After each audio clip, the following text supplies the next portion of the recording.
Time for business news now, and we bring in the one and only Richard Southern on yet another remarkable day, Richard. And you're keeping a close eye on the markets today following yesterday's historic meltdown. Dow was down 3,000 yesterday, but it was better today, Cindy. You know why? Why is that? Well, we heard, about massive bailouts from not only Prime Minister Trudeau, but from U.S. President Trump.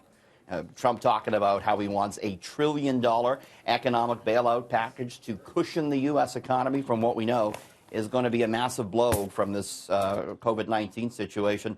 Mr. Trudeau as well talking about how financial help is on the way.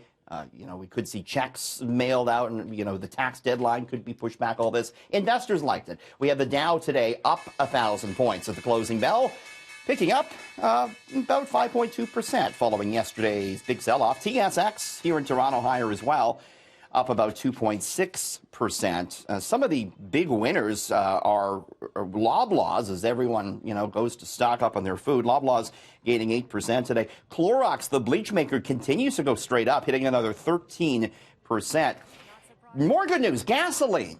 Heading lower at midnight tonight. Hold off on that fill-up for a few hours if you can. We're going down another 7 cents at midnight tonight. That'll bring the average to 77.9 a liter. We know there's going to be big economic trouble ahead, but the governments are promising help, and that had the buyers out today. Easing a little bit of the fears, I suppose. Yes. All right. Now, the coronavirus pandemic is leading to some really turbulent times for airlines, Richard, too. This is just it's a disaster. The U.S. Treasury Secretary said this afternoon, Cynthia, in his opinion, it's worse than 9/11 for the airlines. Really? That's how bad it is. Okay. We've seen WestJet and Sunwing announce plans to suspend regular flights in order to repatriate Canadians, bring them home. No more international flights for WestJet come Sunday. A stunning announcement last night from the airline. Sunwing won't be flying south. It come a couple of days. Air Canada has announced that sort of measure yet, but it has reduced dramatically a lot of its flights. We're going to see, flight crews laid off here for sure. Now, all of these Canadian airlines are asking the government for help. The U.S. airlines are asking for a $50 billion bailout package. Wow. Industry experts, Cynthia, say, look out for possible big bankruptcies in that airline space going forward. I fear many, definitely, and across the sectors of many different types of businesses. It's going to be brutal. It sure will.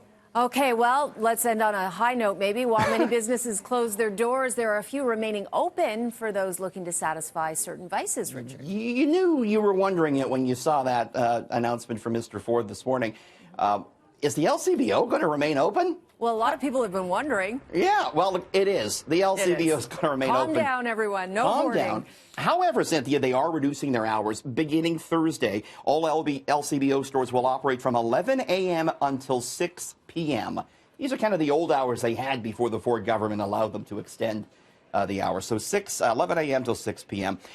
The beer store says it will continue to operate as usual as well. The beer store as well still accepting those empties, Cynthia, although it's saying that they have precautions in place to make sure there's no contamination there. As for cannabis stores, some are closing. Canopy Growth shutting down its Tokyo Smoke near Yonge and Dundas. The Ontario Cannabis Store, though, says it's seen an 80% uptick in cannabis orders. Everyone's stocking up on pots, Cynthia. I guess that's how they're keeping calm. And speaking of green, Cynthia, I got my green tie on. Happy St. Patrick's Day to you. Happy St. Patrick's Day. I know Justin Trudeau was telling everybody to celebrate it at home, and I just sort of, under this black jacket, I've got a little bit of green going on here, there too. we go. I am an Mulligan, by the way. The luck of the Irish. And didn't you love John Tory's tweet, the mayor, saying, hey, once this is all over with, we're going to have St. Patrick's Day, too. I'm going to proclaim a separate holiday, and we'll all party together. Perfect. We won't miss out then.